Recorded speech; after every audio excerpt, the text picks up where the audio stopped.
What is going on, guys? Today we are looking at Kyle Walker, the new Team of the Year Honourable. We are about to get them going, so stay tuned for all of them. If you do enjoy, make sure you do like and subscribe. We're going to try and get as many done as possible. And as you can see, Kyle Walker was the first one I got tradable. Well, I got untradeable packed.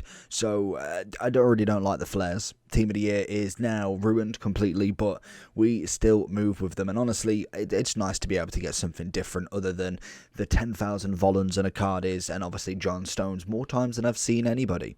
But in terms of Kyle Walker, it looks relatively decent. We have got a lot of right backs, which isn't the greatest thing. We obviously have a winter wildcard Trippier, being English. We also have a player of the month Trent, and more than likely by the end of it, we hopefully will have a team of the year Hakimi. So whether he fits into anywhere or he's just something nice to kind of bulk up the club more with.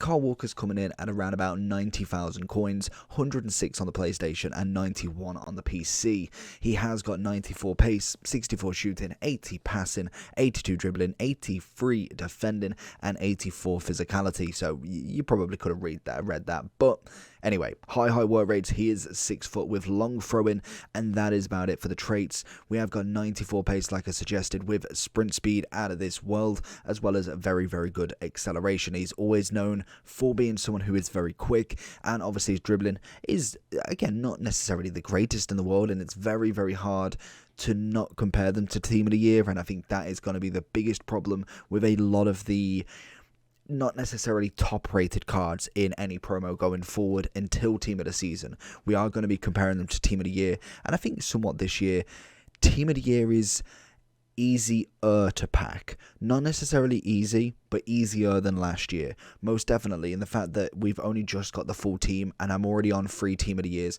Granted, I'm in a very fortunate position to have a few coins, obviously put a bit of money in at the start, and traded to some extent with obviously some good packs. So I'm just saying that I do the same things every year, and I'm already on 3 Team of the Years in comparison to last year, where it took me ages to get them. And obviously luck is just playing its part, but I've seen people get 8 to 10 of them already, which is just mental. That being said, Anchor is going to be put on Big Boy Walker. It does turn him into a 90 rated right back with 98 pace, 90 defending, and 91 physicality. So let's jump in and see what our man Walker can do. I think the big thing with Walker most definitely is he's going to be that kind of fullback. You can see him already, just one move and we've already got the pace over the top. We've gone for the big run, but Anthony's going to certainly know about it, but you can see that pace straight away getting back, which is always very nice. And to be fair to him, he is a nice card, and he's always been one that has been not necessarily the meta for being naturally position based or kind of stats, but it is just mainly the pace. The pace has normally been fantastic with him, so hopefully his defending does speak volumes. We do know that he definitely can get forward just purely from the fact that he has got 98 pace. We've seen it with Hakimi. He just absolutely blasts down it, and I think that is going to be the biggest issue, is Hakimi is absolutely solid, and failing Hakimi, Klaus is incredible as well. So it's going to be very difficult if you are running a kind of League One squad compared to Prem, but I think in Prem he's definitely coming in the top slots, which obviously we will kind of have a look at once we get to the overall, just to see where he kind of fits in. That is a banging shot, but just missed. One thing that I do want to know, passing wise, what are we saying? Lovely little spin around him. I'm going to find that little pass off again. We're still looking for that overlap. If we can, he finds him absolutely in here. He's going to go for the shot himself, and Walker is going to do it for me. Beautiful. Just going into our next match, just having a look at obviously what are the right backs we've got. Obviously headliner Cancelo, if you haven't got his Team of the Year. We then have 3 different versions of Trents from all 89, which is just insane. Obviously his player of the month is an SBC, so that's fair enough. We do have an Aspilicueta winter wildcard. We have a headliners Reece James as well, which is very good, and also finally the league objective for the Newcastle lad. So as you can see, there is a hell of a lot of right backs, and whether you've got any, whether you don't want any, that is a bit of competition. If I was to look just straight based off stats, I'm thinking Cancelo would possibly be one of the better ones. How on earth have I tackled him without looking? I'm going for that big long ball, just see what that passing's like. It's a decent ball, again, not necessarily going far enough, but in terms of kind of where I'd put him, I'm feeling Bernardo Oh, I'm feeling Reece James looks like a big shout. Cancelo's always quite nice, but I would say his team of the year is definitely the one, and that is the other side. So we'll kind of discount him. Player of the month, Alexander doesn't look great, but Rule Breaker does. I think to be fair to him, I think it's going to be a kind of battle between him and obviously Reece James. I think them two are my top right backs in the Prem. Oh, it's beautiful. It's beautiful. Looking for that dink into Sterling, who's missed the header. That's where I need a bit of Walker magic. Diaz is going to deal with him. Then we see the out to Walker. And the good thing with him especially is just that pace. The pace is going to be your almost comfort blanket with him. You know that he's going to be able to recover. He's got a relatively decent pass on him. Nothing too extraordinary, but he most definitely can hold his own in terms of that area. And you can see how quick he can get up and down, which is always absolutely fantastic. Obviously, kind of doing it all game may be a bit of a struggle, so you always kind of watch how much you actually kind of commit him. We've pretty much done it for the whole game so far, and he's barely even broke a sweat on his stamina. So that is something that is relatively nice, and it's just very, very easy to get him forward. We see him covering the position in that back line. Where is everybody? Diaz absolutely floated away. Walker just ran away from it for some reason. Oh, it's just beautiful every single time. It's going to go all the way round.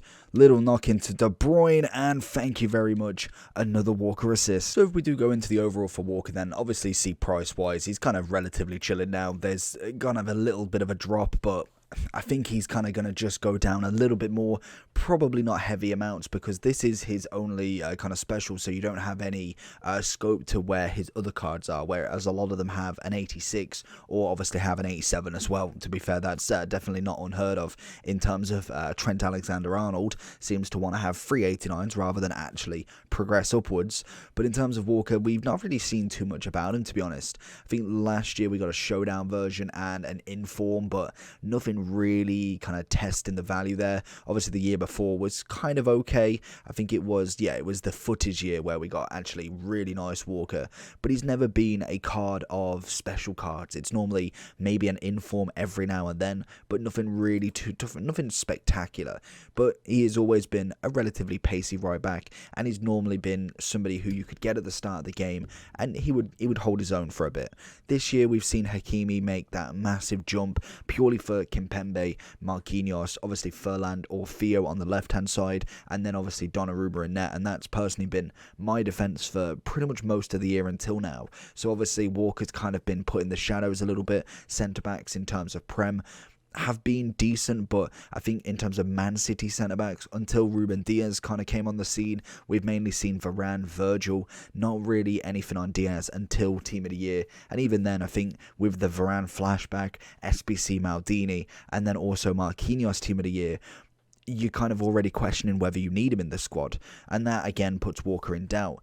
That being said, nice dynamic, always good for a facial expression from him, and obviously the blue. I always love the blues that go into the Team of the Year. It looks really, really nice, dynamic. I think they've done very, very well again this year with card types and obviously dynamics, so I'm more than happy with him. Would I say I'd go out and buy him? I think he's probably just about an average right back nowadays. If you're looking at Hakimi, you've got headliner Klaus, you're looking at Trent's Player of the Month.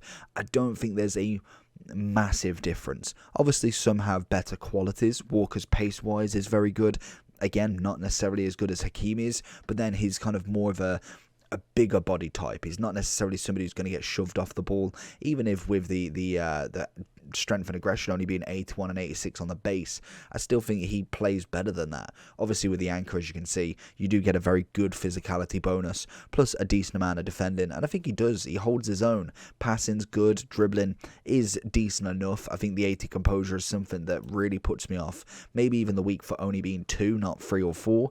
Again, not necessarily massive, but small little things that will make that big difference. So overall for me, I'd probably come in at about 8.7, 8.8 for him. I do think Reece James is definitely up there. And I think the main thing, you've got the 3-star, the composure.